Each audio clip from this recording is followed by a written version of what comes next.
Shalom, salam damai sejahtera di dalam nama Tuhan Yesus Kristus. Marilah kita bersama-sama merenungkan kebenaran Kristus. Kebenaran yang sanggup membuka pikiran dan melembutkan hati kita, sehingga hidup kita semakin dipimpin dalam ketaatan, berjalan dalam terang kebenaran, dan berkenan di hadapan Allah Bapa di dalam Anak-Nya yang kudus, Yesus Kristus. Sebab di dalam Dia kita mengenal kasih, memahami tujuan, dan menemukan arah hidup yang sejati. Dalam renungan ini, saya ingin berbagi sebuah kebenaran yang menjadi dasar dari segala sesuatu, fondasi tempat seluruh keberadaan berdiri. Sebuah kebenaran tentang bagaimana segala sesuatu bermula dan mengapa semuanya terjadi. Kebenaran ini membawa kita kembali kepada awal dari segala awal, kepada sumber yang pertama, kepada Dia yang ada sebelum segala sesuatu ada. Sebagaimana tertulis dalam kitab Kejadian 1 ayat 1, pada mulanya Allah menciptakan langit dan bumi. Ayat ini sederhana, namun mengandung kedalaman yang tak terselami. Pada mulanya menyatakan bahwa segala sesuatu memiliki awal. Allah menyatakan bahwa ada pribadi yang kekal sebagai sumber dari awal itu. Menciptakan, menyatakan tindakan yang penuh kuasa dan kehendak. Langit dan bumi menyatakan seluruh cakupan realitas, segala yang terlihat dan tidak terlihat. Dari ayat ini, kita belajar bahwa segala sesuatu bukan terjadi secara kebetulan. Ada maksud, ada rencana, ada tujuan ilahi. Allah adalah sumber permulaan, dan karena itu, Ia juga adalah tujuan akhir. Ketika kita memahami bahwa hidup ini berasal dari Allah dan kembali kepada Allah, maka hati kita diarahkan untuk hidup dalam ketaatan dan penyembahan.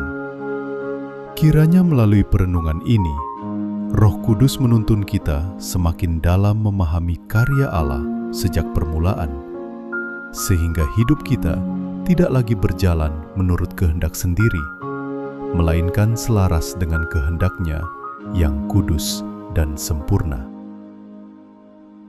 Allah Bapa pada hakikatnya adalah Roh yang hidup kekal, Maha Ada, kudus, dan mulia. Ia bukan sekadar sumber kehidupan, melainkan kehidupan itu sendiri, tanpa awal dan tanpa akhir. Dalam kemuliaannya yang tak terselami dan kekudusannya yang sempurna, Ia bersemayam dalam terang yang begitu dahsyat, sehingga tak satu pun mata jasmani mampu memandangnya. Terangnya bukan sekadar cahaya, melainkan pancaran kemuliaan ilahi yang melampaui segala yang dapat dipahami oleh pikiran manusia. Keberadaan Allah Bapa tidak dibatasi oleh waktu, sebab Ia tidak pernah mulai dan tidak akan pernah berakhir. Ia tidak terikat oleh ruang, sebab tidak ada tempat yang dapat membatasinya. Ia juga tidak tersusun oleh masa, sebab Ia adalah Roh yang melampaui seluruh dimensi ciptaan. Segala sesuatu ada di dalam kehendak-Nya, namun Ia sendiri berdiri di atas dan melampaui segala sesuatu. Dalam kekekalannya, Allah Bapa tetap kudus dan mulia, tidak berubah oleh keadaan, tidak dipengaruhi oleh apapun di luar diri-Nya. Ia adalah sumber terang yang sejati, pusat dari segala kemuliaan, dan dasar dari segala yang ada. Walau tak terlihat oleh mata, kehadiran-Nya nyata dan hidup, memenuhi seluruh keberadaan dengan kuasa dan kasih-Nya yang kekal. Sebagaimana tertulis dalam 1 Timotius 1 ayat 17 yang berkata, "Hormat dan kemuliaan sampai selama-lamanya bagi Raja segala zaman, Allah yang kekal, yang tak nampak, yang esa. Amin." Dan 1 Timotius 6 ayat 16 pun mengatakan kebenaran ini yang berkata, "Dialah satu-satunya yang tidak takluk kepada maut, bersemayam dalam terang yang tak terhampiri. Seorang pun tak pernah melihat Dia, dan memang manusia tidak dapat melihat Dia. Baginyalah hormat dan kuasa yang kekal. Amin."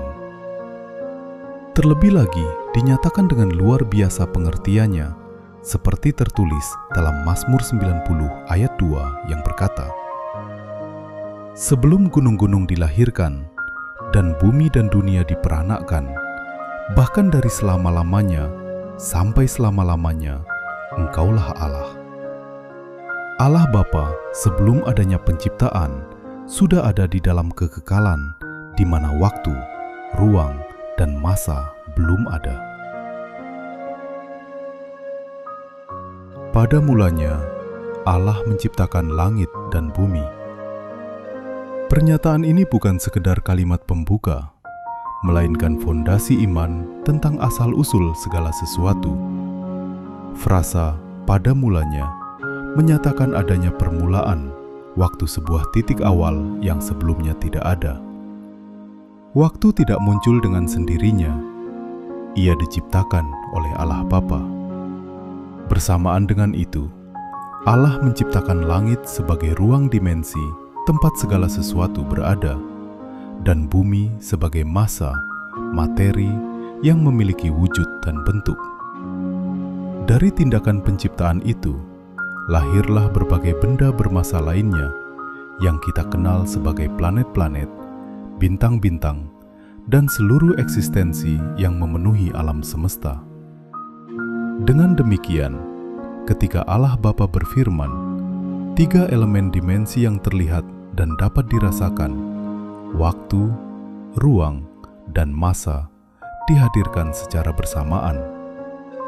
Tidak ada yang mendahului atau terpisah. Semuanya tercipta dalam satu kehendak ilahi yang sempurna. Ia adalah sumber dari segala sesuatu, dan dari kuasanya yang kekal, lahirlah realitas yang kini kita huni. Dari kekekalannya, Allah menghadirkan awal. Dari ketakterbatasannya, Ia membentuk batas-batas ciptaan. Dan dari kemuliaannya, Ia menjadikan alam semesta ada. Allah Bapa memiliki sifat keutamaan yang tertinggi, yaitu Maha Kasih. Kasih-Nya bukan sekadar perasaan, melainkan hakikat dari keberadaannya sendiri. Dari dirinya mengalir kehidupan dan kebaikan yang tidak pernah berhenti, terus-menerus, kekal selama-lamanya. Kasih itu memberi, memelihara, dan menghidupkan. Kasih itu tidak berkurang oleh waktu dan tidak berubah oleh keadaan. Kasih Allah Bapa selalu terhubung dalam persekutuan yang kudus dan mulia. Di dalamnya tidak ada kejahatan, tidak ada kegelapan, tidak ada bayangan perubahan. Kasih-Nya murni, sempurna, dan suci. Karena itu, segala sesuatu yang berasal darinya membawa jejak kebaikan dan kehidupan. Kasih tersebut bukan hanya dinyatakan dalam tindakan penciptaan, tetapi juga dalam relasi yang hidup antara Sang Pencipta dan ciptaannya.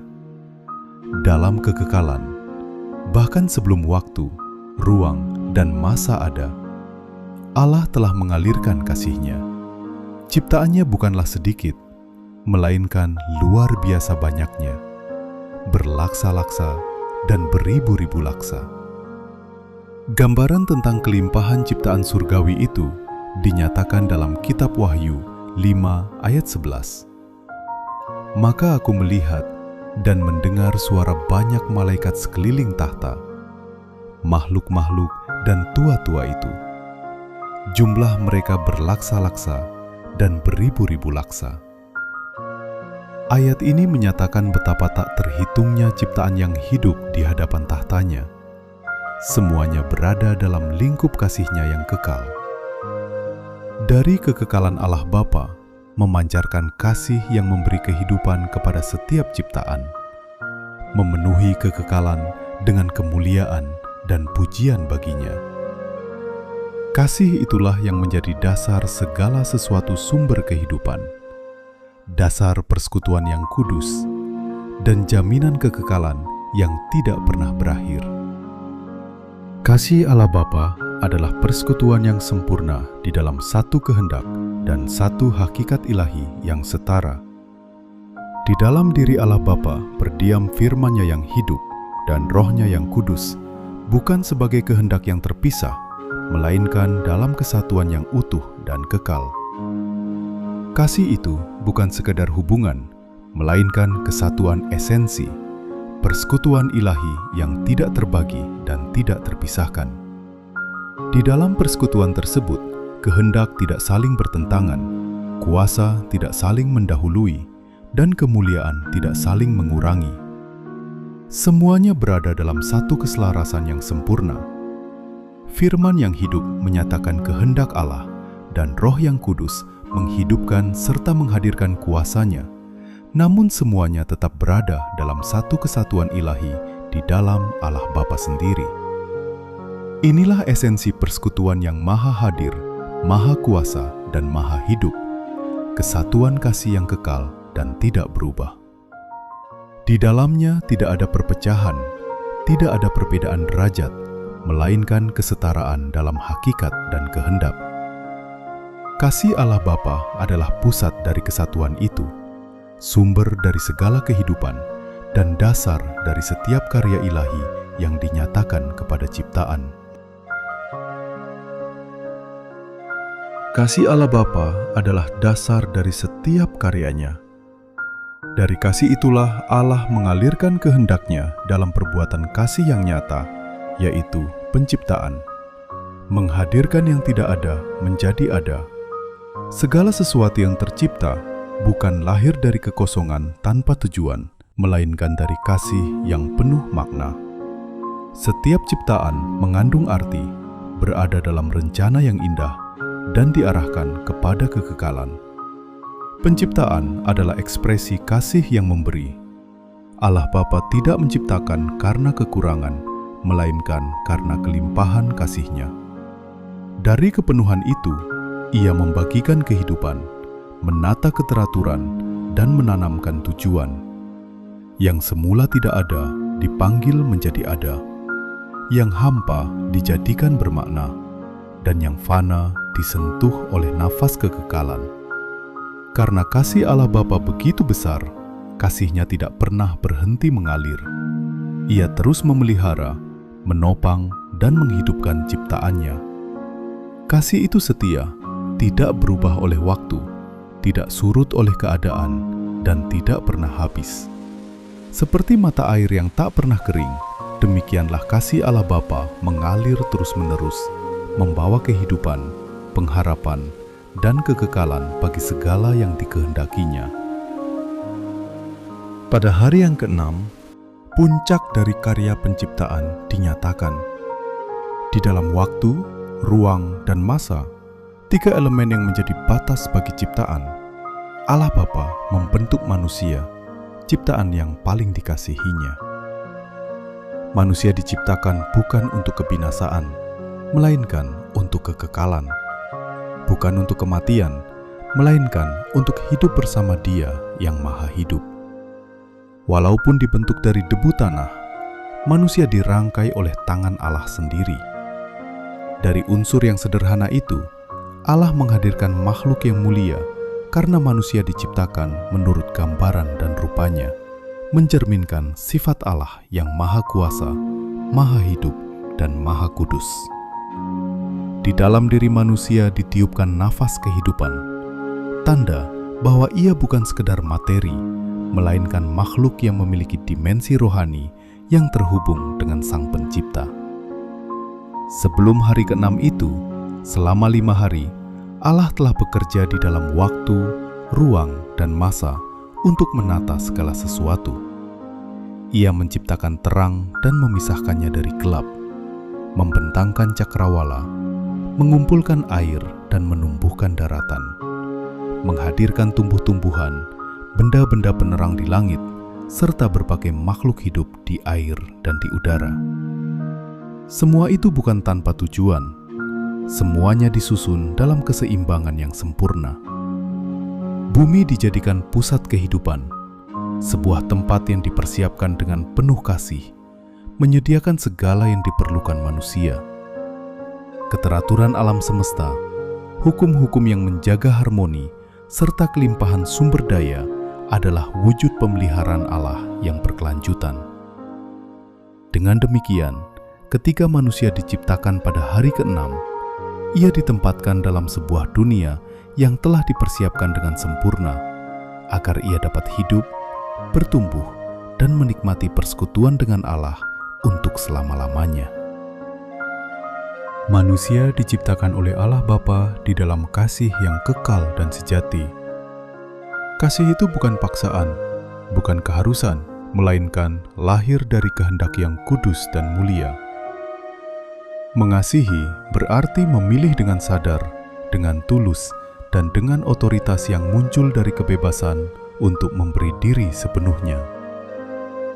Demikianlah Allah bertindak dalam segala penciptaan. Ia mencipta karena kasih-Nya yang sejati, bukan karena kebutuhan, melainkan karena kelimpahan kasih yang mengalir dari diri-Nya sendiri. Di dalam batas waktu, ruang, dan masa, manusia menerima anugerah yang istimewa, kehendak bebas. Anugerah ini menjadikan manusia berbeda dari ciptaan lainnya. Ia diberi kemampuan untuk memilih, untuk taat, untuk mengasihi kembali dengan kesadaran dan ketulusan. Kehendak bebas adalah ruang suci di mana kasih dapat dinyatakan secara murni, bukan karena keterpaksaan, tetapi karena keputusan hati yang selaras dengan kehendak Allah. Karena anugerah kehendak bebas itu, manusia dipermuliakan dan diberi otoritas. Ia diberi kuasa untuk mengelola dan memerintah atas segala yang diciptakan Allah di dalam waktu, ruang, dan masa, serta atas segala yang ada di dalamnya.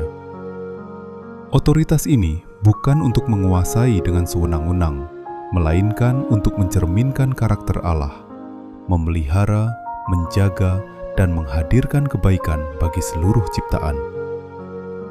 Inilah salah satu anugerah terbesar Allah Bapa kepada manusia yang sangat dikasihinya. Kebebasan untuk memilih kasih, kebebasan untuk hidup dalam ketaatan, dan kehormatan untuk mengambil bagian dalam karyanya. Dalam kebebasan itulah manusia menemukan kemuliaannya, ketika kehendaknya selaras dengan kehendak Sang Pencipta, dan kasih yang diterimanya kembali mengalir sebagai kasih yang sejati. Inilah puncak dari segala kebaikan Allah Bapa dalam karya penciptaan selama 6 hari. Setelah menata terang dan gelap, membentangkan langit, membentuk daratan, menghadirkan tumbuh-tumbuhan, menetapkan benda-benda penerang, serta memenuhi air dan udara dengan makhluk hidup, Allah memahkotai ciptaannya dengan manusia. Kepada manusialah Ia memberikan otoritas atas segala ciptaannya dan kuasa atas semua yang ada di bumi, sebagaimana tertulis dalam kitab Kejadian 1 ayat 26 hingga 28. Berfirmanlah Allah, "Baiklah, kita menjadikan manusia menurut gambar dan rupa kita, supaya mereka berkuasa atas ikan-ikan di laut dan burung-burung di udara, dan atas ternak, dan atas seluruh bumi, dan atas segala binatang melata yang merayap di bumi." Maka Allah menciptakan manusia itu menurut gambarnya. Menurut gambar Allah diciptakannya dia. Laki-laki dan perempuan diciptakannya mereka. Allah memberkati mereka, lalu Allah berfirman kepada mereka, "Beranak cuculah dan bertambah banyak, penuhilah bumi dan taklukkanlah itu. Berkuasalah atas ikan-ikan di laut dan burung-burung di udara, dan atas segala binatang yang merayap di bumi." Firman ini menegaskan bahwa manusia diciptakan menurut gambar dan rupa Allah, sebuah kehormatan yang tidak diberikan kepada ciptaan lain. laki-laki dan perempuan sama-sama diciptakan dalam martabat ilahi itu, menerima berkat langsung dari Allah.